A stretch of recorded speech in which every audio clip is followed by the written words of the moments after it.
Southwest San Jose, a multi-jurisdictional zone teeming with commercial, retail, and residential activity, is where we find ourselves focused this semester.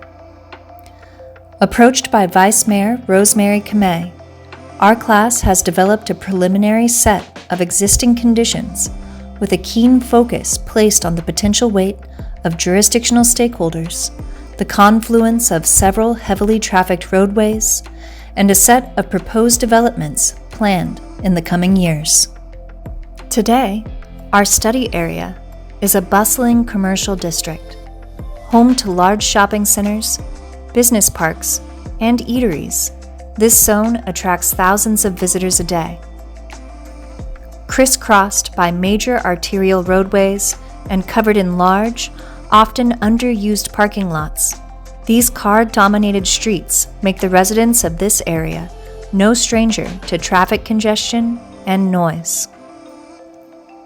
In addition to the influence of the busy roadways and the steadily visited shopping centers, wide swaths of single-family residences can be found, adding an extra layer of complexity to this relatively small study area.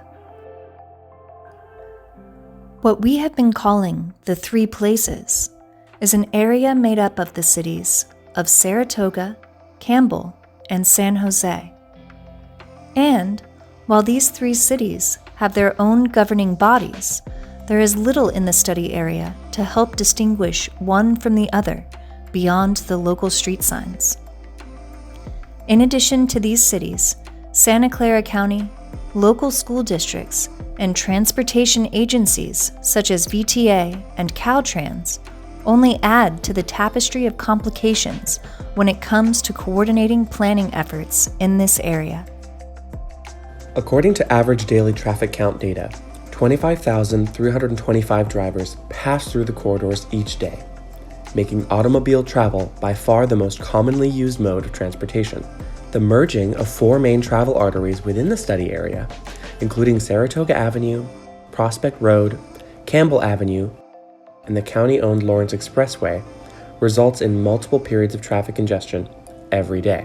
Most of the main roads passing through the study area do have bike lanes, but they are largely unprotected, though some have recently been given high-visibility green paint treatments.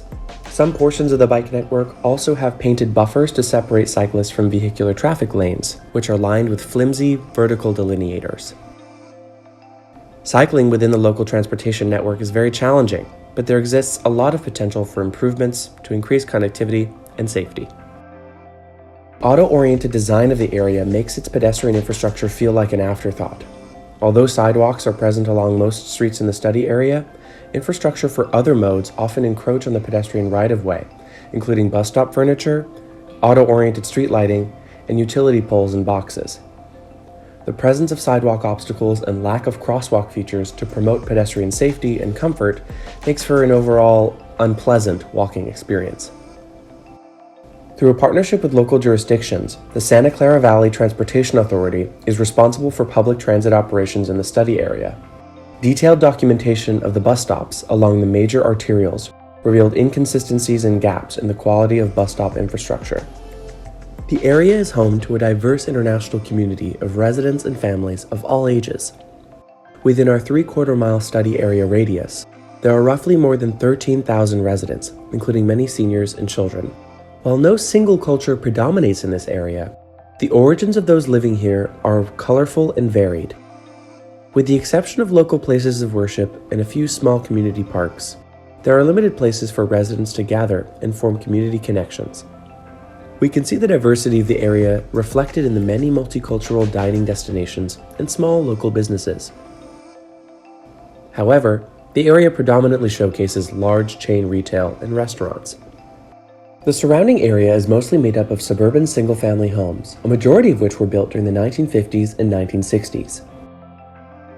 A smaller stock of townhomes, small lot single-family homes, and low-rise apartments can be found sprinkled throughout the study area. In addition to these types of housing, the city of San Jose has led the construction of subsidized affordable housing developments like the El Paseo Studios, which provides 98 suites tailored to single occupancy. Upcoming and proposed developments for the neighborhood are at the center of our cohort's involvement in the planning process for the Paseo de Saratoga urban village. While commercial activity is thriving in some parts of the study area, storefronts in other parts sit vacant and boarded up, awaiting redevelopment. Major developments in the pipeline are expected to bring a mix of uses to the area, including additional retail space, as well as transportation improvements to enhance multimodality. In the western corner of the El Paseo de Saratoga shopping center and across the street at 1777 Saratoga Avenue, a planned mixed-use residential and retail development is expected to bring nearly 900 new residential units to the area, 120 of which will be part of a senior assisted living facility. Known as the Paseo de Saratoga Mixed-Use Village, the development will also bring ground floor retail for the residential buildings and a pedestrian-oriented retail paseo, along with other enhancements to improve pedestrian circulation in and around the development site. Finally, and most controversially, a Costco wholesale location has been proposed for development at the Westgate Shopping Center. The project has received considerable pushback from a group of local residents. Hello, my name is Rosemary Kamei. I'm the Vice Mayor of the City of San Jose. I also represent District 1 on the San Jose City Council. West San Jose has great potential in the form of increased density, new developments, improved transportation connections, and with added job opportunities. San Jose State University graduate students' planning efforts really provides us with added value where we can really understand the challenges and the opportunities within the proposed study area. You really have to be able to bring people together to plan for the future. My vision in this area is to have greater collaboration as an approach to solving transportation, housing, and employment issues in the area. What I hope to be able to do is create an assessment of the community to figure out what is going well and what is workable in the long run. And we hope that it makes it a better place to live, work, and play.